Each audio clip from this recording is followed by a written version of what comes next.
अस्सलाम वालेकुम। Morning with star Asia के साथ मैं हूँ मीरा सुलहरी और मैं हूँ अनम मंजूर। तो नाजरीन, आज का आगाज़ करेंगे हम अच्छी बात से। हमारा जो सेगमेंट है प्रोग्राम के आगाज़ का अच्छी बात है। सबसे पहले हम आपको बताते चले कि हमारा नंबर जो है वो आपके चले हुए ऑन स्क्रीन पर चल रहा है। आप हमें लाइव कॉलर के जरिए हमारे साथ प्रोग्राम में शामिल गुफ्तगू भी हो सकते हैं। तो आज की अच्छी बात का आगाज़ करते हैं और आपको बताएं कि परेशानी हालात से नहीं बल्कि ख्यालात से पैदा होती है। परेशान होने से कल की मुश्किल दूर नहीं हो जाती बल्कि इससे आज का जो सुकून है वो भी चला जाता है। तो हमने देखा है कि बहुत से लोग जो हैं परेशान हो रहे होते हैं बहुत सी चीज़ों को लेकर, सिर्फ कहते हैं कि कल में नहीं जीना चाहिए या माजी में नहीं जीना चाहिए। कहते हैं कि हाल में ज़रूर जिया जाए, क्योंकि जब हाल में इंसान जीता है तो उसको किसी चीज़ की परेशानी नहीं रहती। और सबसे बड़ी बात ये कि जब हम कल का सोचते हैं, ठीक है, हमें सोचना ज़रूर चाहिए कल का, मगर कहते हैं ना अनम के सर पे नहीं सवार कर लेना चाहिए, ऐसा नहीं करना चाहिए। तो अनम को भी हम लोग आपस में बात भी कर रहे होते हैं तो यही बात करते हैं कि परेशानी हालात से नहीं ख्यालात से पैदा होती है। अगर हम परेशान हो उसके बारे में सोचें तो इसका मतलब ये तो नहीं होना कि वो परेशानी हल हो जाएगी। बिल्कुल, परेशानी जो है वो अपने वक्त पर आके ही हल होगी, लेकिन ये है कि आप अपने आप को उस परेशानी में रह के आप अपनी सेहत का भी जो है अपना बेड़ा गर्क कर रहे होते हैं। लेकिन परेशान अगला अपने कल के बारे में ज़रूर सोचें, लेकिन उसके बारे में परेशान ना हो, क्योंकि इससे जो है वो आपका सुकून चला जाता है। बिल्कुल ऐसे ही है। जब सुकून भी जाता है अनम तो हम देखते हैं कि हम जब सुकून जाता है तो हम उसके अंदर भी बहुत ज़्यादा परेशान रहते हैं कि हम लोग सो नहीं पाते। सबसे बड़ी बात ये कि इस चीज़ में हमारी सेहत जो है वो बहुत ज़्यादा इफ़ेक्ट होती है। और जब हम लोग सुकून हमारी ज़िंदगी से चला जाता है तो जिस तरह हम लोगों को बहुत सी बीमारियां जो है वो लाहक हो जाती है, ब्लड प्रेशर हो जाता है बहुत से पेशेंट्स को। और सबसे बड़ी बात ये कि हम लोग जो हैं, मैंने एक डॉक्टर साहब से बात की, उनसे मैंने पूछा कि डॉक्टर साहब ये बताइएगा कि जब इंसान जो है डायबिटिक पेशेंट होता है तो डायबिटिक के ज़्यादा शुगर का पेशेंट जो है वो क्या मीठा ज़्यादा खाने से शुगर होती है या क्या वजूहत होती है? तो उन्होंने ये बताया कि शुगर जो है वो उसकी होने की वजह सबसे बड़ी ये है कि इंसान जो है परेशानियों का जब बहुत ज़्यादा सामना कर लेता है, टेंशन के साथ भी शुगर होती है।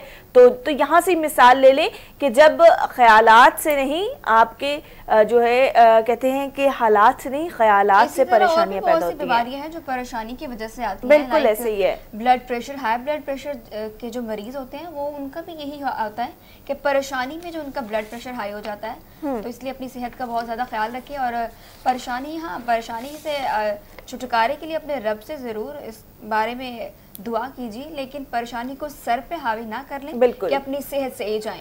कुछ लोग होते हैं हम देखते हैं कि वो परेशानी को इतना सर पे सवार कर लेते हैं उनको माइग्रेन का प्रॉब्लम स्टार्ट हो जाता है। और माइग्रेन ऐसी एक बीमारी है आधे सर के दर्द की कि जिसको कहते हैं कि जिसकी ना अभी तक कोई मेडिसिन आई है। और कुछ लोगों की इतनी ज़्यादा बुरी कंडीशन हो जाती है कि उनसे उठना बैठना चलना मुहाल हो जाता है उनका। आगे बढ़ें और अब आपको बताएं कि कोशिश करो कि अपनी ज़िंदगी का जो हर लम्हा है वो अपनी तरफ से सबसे अच्छे से अच्छे अंदाज में गुजारें, क्योंकि ज़िंदगी तो बाकी नहीं रहती, लेकिन जो ज़िंदगी में गुजारी हुई अच्छी यादें हैं ना वो ज़रूर ज़िंदा रहती हैं। इंसान तो ज़िंदा नहीं रहता, लेकिन अपने पीछे वो अभी बहुत सारी अच्छी यादें जो है वो छोड़ के ज़रूर जाता है, जिसको हमेशा जो है पूरी दुनिया में उसको याद किया जाता है, उसकी अच्छी यादों को याद किया जाता है। इसीलिए जो है अपने अच्छे काम करें, नेक अमाल करें, ताकि जब आप इस दुनिया से जाएं तो आपको अच्छी यादों में याद किया बिल्कुल जाए। जब एक इंसान इस दुनिया से चला जाता है तो कहते हैं कि यहाँ तो वो बहुत बुरा होता है, उसके इस चीज़ों को याद किया जा रहा होता है, और यहाँ तो वो बहुत अच्छा होता है, उसके अच्छे अखलाक की वजह से उसको याद किया जाता है। हज़रत आयशा रज़ी अल्लाह अन्हा ने फरमाया था कि जब कोई शख्स इस दुनिया फ़ानी से कूच कर जाता है उसकी अच्छी बात को हमेशा याद करना चाहिए, उसकी बुरे अमालों को कभी याद नहीं करना चाहिए। और कहते हैं कि उन्होंने ये भी साथ ही साथ फरमाया था कि जब किसी शख्स के जनाजे में आप जाते हैं, आपको बेशक ये क्यों ना पता हो कि इसका जो है किरदार कैसा था कैसा नहीं था, अगर बद किरदार है तो उसको बद किरदार मत कहें, क्योंकि हो सकता है अल्लाह पाक को उसकी कोई जो है अच्छाई पसंद आई हो तो उसके जो है सारे गुनाह उसमें झड़ चुके हों, उसके साथ सारी अच्छाइयाँ शामिल की गई हों। और अगर जो है कहते हैं कि उन्होंने फिर ये भी साथ ही साथ कहा कि अगर कोई शख्स बुरे अमाल करता होगा और उसके साथ जो है वो आगे मरने के बाद जो है आगे वो तकलीफ में होगा, और जब वो ये बातें देखेगा तो उसको और ज्यादा तकलीफ होगी कि मुझे किस अल्फाज में याद किया जा रहा है। वो जो भी इस दुनिया में अमाल करता है, अच्छा है या बुरा, ये उसका और उसके रब का मामला है। कभी कभी ऐसा होता है कि आप देखने में लगता है कि ये शख्स बहुत बुरा है, लेकिन क्या पता उसकी एक छोटी सी अच्छाई उस रब्बे पाक को इतनी पसंद आए कि उसकी छोटी सी अच्छाई की वजह से उसे बख्श दे और हम उसके बारे में बातें करते रहे उसके जाने के बाद कि वो शख्स ऐसा था या वैसा था। तो इसके लिए हमें चाहिए कि हम जो है किसी के जब वो इंसान इस दुनिया से चला जाए तो उसकी अच्छी बातों को याद करें, ना कि उसके जो बुरी बातें हैं उसको हम याद करें, क्योंकि हमें नहीं पता कि रब्बुल इज़्ज़त के नज़दीक उसकी क्या वैल्यू है, शायद हम नहीं जानते, वो उसके नज़दीक बहुत अच्छा हो। बिल्कुल ऐसे ही है। तो आगे बढ़ें, आपको बताएं शेर खुदा हज़रत अली का फरमान है कि जब तुम्हें थोड़ी बहुत नेमतें हासिल हों तो नाशुक्री से इन्हें अपने तक पहुंचने से पहले भगाना दो। बिल्कुल, हमें कहते हैं कि अल्लाह पाक का शुक्र हर हाल में अदा करना होगा इंसान को, और करना भी चाहिए, क्योंकि अल्लाह पाक अगर एक इंसान को, अपने बंदे को तकलीफ देता है तो वो कहते हैं खुदा का बहुत ही, कहते हैं कि अल्लाह पाक का सबसे करीबी बंदा वही होता है कि जिसको खुदा पाक की जानिब से आजमाइश में डाला जाता है। आजमाइश भी उसी को ही देता है। बिल्कुल ऐसे ही आजमाइश भी उसी को दी जाती है। तो ये छोटी छोटी सी बातें हैं और हमें हर हाल में अल्लाह पाक का शुक्र अदा करना चाहिए। और कहते हैं कि तुम अपने रब की कौन कौन सी नेमतों को झुटलाओगे। अगर हम इर्द गिर्द नजर दौड़ाएं तो हर चीज ही हमारे लिए एक नेमत से कम नहीं है। अल्लाह पाक ने हमें हर नेमत से नवाज रखा है। और इसी तरह बात करें अगर हम औलाद के हवाले से, तो बेटी भी तो एक नेमत है, लेकिन अक्सर हम देखते हैं कि जब किसी के यहाँ मेरा बेटी पैदा होती है तो बहुत से लोग ऐसे होते हैं, बहुत से घराने ऐसे होते हैं जहाँ इस चीज़ को अच्छा नहीं समझा जाता कि क्या बेटी पैदा हुई है। तो कहते हैं कि नेमत और रहमत ये तो एक अल्लाह ताला की तरफ से ही है। तो और कहते हैं कि जब बेटी आपके घर में पैदा होती है तो अल्लाह पाक कहते हैं कि जब बहुत ज़्यादा खुश होता है अपने बंदे से, तो उसको बेटी जैसी नेमत से जो है वो नवाजता है। और आजकल के दौर में ठीक है बेटे भी बहुत साथ देते हैं माँ बाप का, मगर हमने बेटियां भी बहुत ऐसी देखी हैं कि जो अपने बाप का सहारा बनती हैं और उनके बाप जो हैं ये कहते हैं कि हम लोगों की बेटियां हमारे बेटों से कम नहीं है। तो वो तो कॉन्सेप्ट मेरे ख्याल से है ना अब बहुत ही कम लोगों में रह गया है कि जो, लेकिन अभी भी बहुत से लोग ऐसे हैं जो इस चीज़ को समझते हैं। तो ऐसी ही चीज़ें हैं, छोटी छोटी सी बातें हैं, जो छोटी छोटी सी खुशियां हैं जो हम सब जो है जिनको मद्देनज़र रख के चलें तो हम बहुत से अपनी ज़िंदगी को बेहतर जानिब गामज़न कर सकते हैं। अपने इस्लाम के मातहत होके हम लोग चलें, अपने इस्लाम के अकॉर्डिंग हम लोग चलें तो हम लोग बहुत ज़्यादा खुशी के साथ जो है वो ज़िंदगी गुजार सकते हैं। तो आगे बढ़ेंगे, आपको बताएं कहते हैं कि जिसे करीबी छोड़ दें इसे बेगाने मिल जाते हैं। और आजकल अनम हमने देखा है कि कहते हैं लोग कि अपनों से अच्छे बेगाने होते हैं। और क्योंकि कहते हैं कि जो अपनों से ठेस पहुंचती है वो बेगाने कभी भी नहीं आपको दे सकते। अपने तो पीठ पीछे झुक कर वार करते हैं जो कि काबिल कबूल नहीं होता। अपने ही होते हैं ज्यादा जो तकलीफ देते हैं, शायद अपनों की तकलीफ ज्यादा लगती है। मेरे ख्याल से बात ये है ना कि अपनों की तकलीफ इस वजह से भी शायद हमें ज्यादा लगती है कि हम उनसे उस चीज की जो है उम्मीद नहीं कर रहे होते, और जब वो ऐसा काम कोई कर देते हैं या हमारे खिलाफ कोई बात हो जाती है तो फिर हमें उस चीज़ की ज़्यादा ठेस इस वजह से पहुंचती है कि हमें तो इनसे ये उम्मीद ही नहीं थी, इन्होंने हमारे बारे में ऐसा क्यों कहा या किया हमारे साथ ऐसा। तो ये बात है नाज़रीन कि बेगाने जो होते हैं, बेगाने हमारे साथ क्योंकि वो हमारे उनके साथ कोई हमारा रिश्ता नहीं होता ना, बेगाने होते हैं, सिर्फ एक मुंह बोला रिश्ता होता है, ये बहन या भाई का या अच्छे दोस्त का। सिर्फ उसके साथ ये है कि वो जब कोई हमें ठेस पहुंचाते भी हैं तो हमें तकलीफ इस चीज से नहीं होती क्योंकि हमें पता होता है उनसे ज्यादा फर्क नहीं पड़ता ना, वो अच्छा या बुरा करे, हमें उनसे ज्यादा इतना फर्क नहीं पड़ता क्योंकि बेगाने होते हैं, उनसे ज्यादा इतनी उम्मीदें ही नहीं होती, तो इसलिए भी हमें फर्क नहीं पड़ता। बिल्कुल ऐसे ही है। तो आगे बढ़ेंगे, आपको बताएंगे कि जो है सब मामले तकदीर के आगे सुन्नुगु हैं, यहाँ तक के कभी तक जो है तदबीर के नतीजे में मौत हो जाती है। सब मामले तकदीर के आगे सुन्नुगु हैं, और बात बिल्कुल सच है, यहाँ तक कि कभी तदबीर के नतीजे में मौत हो जाती है और हम इंतज़ार में ही रहते हैं सिर्फ اور ہماری موت جو ہے آ جاتی ہے. ہم لوگ اپنی روزمرہ کی زندگی میں دیکھیں تو ہم لوگ کتنے جو ہے فیصلے کر رہے ہوتے ہیں کہ ہم نے یہ بھی کرنا ہے, ہم نے یہ بھی کرنا ہے, ہم نے اس طرح لے کے اپنی زندگی کو چلنا ہے, ہم نے فیوچر میں یہ پلان کرنا ہے, مگر یہ سب باتیں اس خدا باری و تعالیٰ کے ہاتھ میں ہیں. ہمیں تو یہ تک نہیں پتا کہ ہمیں اگلا سانس آنا بھی ہے کہ نہیں. تو یہ چھوٹی چھوٹی سی باتیں ہیں انم کے, دیکھیں گے سب معاملے تقدیر کے آگے ضرور ہیں. تقدیر ہی ہے نا ایک انسان کی, اور اس طرح کی ساری چیزیں ہی ہیں. ہم اپنی قسمت اور ہم اپنی تقدیر میں جو کچھ بھی اللہ رب العزت نے لکھ دیا ہے, اچھا یا برا, کہتے ہیں کہ وہ پہلے لکھ دیتا ہے, لیکن ہم اپنی تقدیر اور اپنی قسمت کو دعا سے بدل سکتے ہیں. بالکل. اور دعا سے جو ہے ہم اگر ہماری تقدیر میں کچھ برا بھی لکھ دیا گیا ہے تو ہم اپنے رب العزت سے دعا کریں کہ یا رب العزت ہماری تقدیر میں لکھی گئی ہر بری چیز کو مٹا دے. وہ دعا ہمارے لیے بہت اچھی ثابت ہوگی. جیسے کہ ہم کل بھی بات کر رہے تھے کہ توبہ استغفار, کہ تقدیر میں جو لکھا ہمیں نہیں پتا کیا ہے, اور نہیں پتا کب موت آ جائے, نہیں پتا اگلی سانس ہے بھی یا نہیں. بالکل. تو ہر وقت توبہ کرنی چاہیے تاکہ جو کچھ برائی ہم اپنی زندگی میں کر چکے ہیں یا آنے والی زندگی میں ہماری برائیاں ہمارے حصے میں لکھ دی گئی ہیں اس سے ہم توبہ کریں, تاکہ موت بھی آ جائے تو آسانی سے ہم جو ہے وہ اگلی زندگی سکون سے گزار سکے. اور کچھ لوگ کہتے ہیں کہ اپنی قسمت انسان خود بناتا ہے, مگر میں وہ اسی لیے کہتے ہیں نا کہ دعا سے اپنی قسمت خود بناتا ہے. میں یہ کہوں گی کہ اپنے آپ کو ہم لوگوں کو حاضر دماغی کے ساتھ چلنا ہوگا. ہمیں اچھے برے کی پہچان خود ہونی چاہیے. ہم لوگ میرے خیال سے اپنے دین سے بہت زیادہ دور چلے گئے ہوئے ہیں.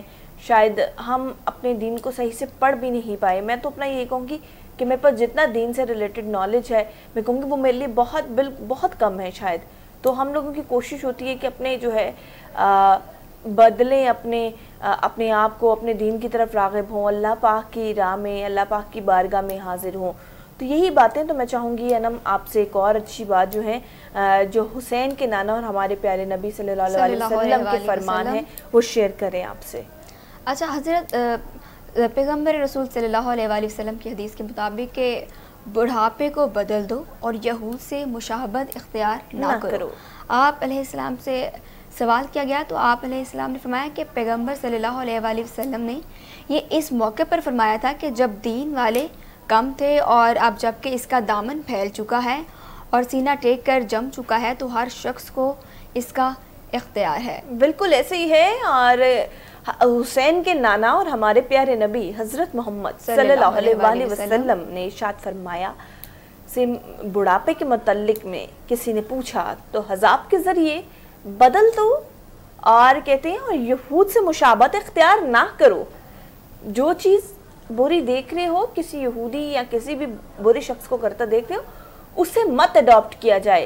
آپ علیہ السلام سے سوال کیا گیا تو آپ علیہ السلام نے فرمایا کہ پیغمبر صلی اللہ علیہ وآلہ وسلم نے یہ اس موقع پر فرمایا تھا جب کہ دین والے کم تھے اور اب جب کہ اس کا دامن پھیل چکا ہے اور سینہ ٹیک کر جم چکا ہے تو ہر شخص کو اختیار ہے. تو ناظرین یہ چھوٹی چھوٹی سی باتیں ہیں, اگر ہم ان کی گہرائی میں جائیں تو بہت ہی کہتے ہیں ہمارے لیے بہت ہی سبق والی باتیں ہیں کہ اب تو ہمارا دین پھیل چکا ہے. اس وقت کو ہمیں یاد کرنا ہوگا جب ہمارے دین اسلام کے نام پر قتل و غارت ہوتی تھی, لوگوں کو شہید کر دیا جاتا تھا, ہمارے نبی پاک صلی اللہ علیہ وآلہ وسلم پر کوڑا پھینکا جاتا تھا نعوذ باللہ. اور ہم یہی دیکھتے تھے کہ اس طرح کے حالات تھے کہ اسلام سے پہلے بیٹی کو بھی زندہ درگو کر دیا جاتا تھا. جتنا حق ہمارے اسلام میں بیٹی کو دیا گیا ہے اتنا میرے خیال سے کسی کو بھی نہیں دیا گیا, اور کہتے ہیں کہ عورت کو بہت حق دیا گیا ہے. ظلم ڈھائے گئے, ان پر کوڑا اوجڑی پھینکے گئے, اس کے باوجود انہوں نے صبر کا دامن ہاتھ سے نہیں چھوڑا اور جو ہے وہ لوگوں کی مدد کرنا نہیں چھوڑی, کیونکہ یہی تو ایک اسلام ہمیں سکھاتا ہے کہ مومنوں کی مدد کریں اور ان کے بارے میں جو ہے ہمیں, بے شک وہ ہمارے ساتھ اچھا نہیں کرتے, وہ برا کرتے ہیں, لیکن آپ کو اپنے ہاتھ سے صبر کا دامن نہیں چھوڑنا چاہیے اور جو ہے ان کے ساتھ بھی آپ کو بھلائی کرنی چاہیے. یہ اسلام ہمیں سکھاتا ہے, ہمیں اس بارے پہ اس پر ضرور عمل کرنا چاہیے. اب آگے بڑھیں اور آپ کو یہ بھی بتائیں کہ ان لوگوں کے بارے میں کہ جو آپ کے ہمراہ ہو کر لڑنے سے کنارہ کش رہے. فرمایا کہ ان لوگوں نے حق کو چھوڑ دیا اور باطل کی بھی نصرت نہیں کی. بالکل ایسے ہی ہے کہ کہتے ہیں کہ جو اچھا دوست ہوتا ہے وہ ہر مشکل وقت میں آپ کا ساتھ جو ہے ساتھ دیتا ہے. اور ان لوگوں کے بارے میں کہ فرمایا کہ جو آپ کے ہمراہ ہو کر لڑنے سے کنارہ کش رہیں, فرمایا ان لوگوں کے نے حق کو چھوڑ دیا اور باطل کی بھی نصرت نہیں کی. تو یہ بات ہے کہ چھوٹی چھوٹی سی باتیں ہیں جن کو سامنے رکھا کہ باطل کی بھی نصرت نہیں کی. تو صحیح بات ہے, باطل کی بھی نصرت نہیں کی اور حق سے چھوڑ دیا, اپنے دوست کا ساتھ دے کر ساتھ نہیں دیا اور وہاں سے چلے گئے. تو ناظرین اس طرح کی چھوٹی چھوٹی سی باتیں ہیں. ہم لوگ آگے بڑھتے ہیں اور آپ کو آگے بھی بتائیں گے کہ جو شخص امید کی راہ میں بہت تیز دوڑتا ہے وہ موت سے ٹھوکر کھاتا ہے. جو شخص دعا نہیں کرتا اور امید لگا کر بہت چیز کہتے ہیں کہ سٹیپ بائی سٹیپ اپنی زندگی میں چلنا چاہیے. محنت نہیں کرتا نا, اپنے حصے کا جو کام ہے وہ تو وہ کرتا نہیں ہے, لیکن اس کے باوجود وہ امید لگائے ہوئے ہوتا ہے کہ یہ کام میرا ہو جائے اور اس کے پیچھے وہ بہت تیز دوڑتا ہے. تو اس کے نتیجے میں اس کا نقصان ہی ہے اور آخر میں آ کر وہ موت سے ہی ٹھوکر کھاتا ہے. بالکل, کیونکہ اللہ تعالیٰ بھی اس کی مدد کرتا ہے جو اپنی مدد آپ کرتا ہے, جو محنت کرتا ہے اور اسی کو ہی پھل ملتا ہے. تو امیدیں ضرور لگائیں, لیکن امیدوں کے ساتھ ساتھ آپ اپنے حصے کا کام بھی ضرور کریں تاکہ جو ہے وہ اللہ تعالیٰ بھی آپ کی مدد کرے اور آپ کا کام جو ہے وہ آسان ہو جائے. بالکل ایسے ہی ہے. تو ناظرین جس طرح اب یہ چھوٹی چھوٹی سی باتیں ہیں, آگے بڑھیں گے اور آگے بھی آپ کو ہم بتائیں گے کہ جو شخص دنیا میں کسی تنگ دستی پر آسانی کرے کہ کسی اور تنگ دست پر کسی پہ آسانی کرے تو اللہ پاک دنیا اور آخرت میں اس پر آسانی فرمائے گا. کہتے ہیں کہ ہیلپ کرنی چاہیے زیادہ سے زیادہ لوگوں کی. ہمیں جو ہے جو شخص دنیا کی کسی تنگ دست پر آسانی کرے, یعنی کوئی مجبور حالات سے مجبور شخص ہو, اپنی پریشانی میں ہو کسی نہ کسی, اور کوئی شخص اس کے لیے آسانی کر دے, یعنی کہ اس کا مسئلہ جو ہے وہ حل کر دے, وہ کسی بھی طریقے سے ہے, تو اللہ پاک دنیا اور آخرت میں اس پر آسانی فرمائے گا. یعنی کہ اللہ پاک نے اس پہ اتنا اجر دیا ہوا ہے. کہتے ہیں کہ آپ کسی کی مدد کرتے ہو تو اللہ پاک آپ کی ڈبل مدد کرتا ہے. آپ کسی کے لیے اچھی دعا کرتے ہو تو وہ فرشتے جو ہیں وہ آپ کے لیے اس چیز کی ڈبل دعا کرتے ہیں. اس جہان میں اگر آپ کسی کی تکلیف دور کرتے ہیں تو اس جہان میں رب العزت بھی آپ کی کوئی نہ کوئی تکلیف ضرور دور کریں گے. کہ جیسے آپ اس جہان میں کسی کی پردہ پوشی کرتے ہیں تو وہ رب العزت اس جہان میں بھی آپ کی پردہ پوشی کرتا ہے. بالکل اسی طرح قرض کے حوالے سے اگر کوئی تنگ دست جو قرض ہے تو آپ کو چاہیے کہ آپ اس کو اتنی مہلت دے دیں کہ وہ اپنا قرض اتارنے میں آسانی محسوس کرے, اور اس سے بھی اچھی بہتر بات یہ ہے کہ آپ اس کا قرض معاف کر دیں تو اللہ رب العزت اتنا خوش ہوں گے کہ اس جہان میں اور اس جہان میں آپ کو اس کا بہت, اگر آپ صاحب حیثیت ہیں تو اگر آپ کو بھی ضرورت نہیں ہے بالکل تو آپ جو ہے معاف کر سکتے ہیں اس کو. تو یہ بات ہے, چھوٹی چھوٹی سی باتیں ہیں. تو آگے اللہ کے نزدیک جو ہے کہتے ہیں کہ دنیا کا تباہ ہو جانا اللہ کے نزدیک ایک مسلمان شخص کے ناحق قتل کے مقابلے میں بہت معمولی ہے. تو ناظرین یہ آج کی اچھی باتیں تھی. حاضر ہوں گے ایک بریک کے بعد.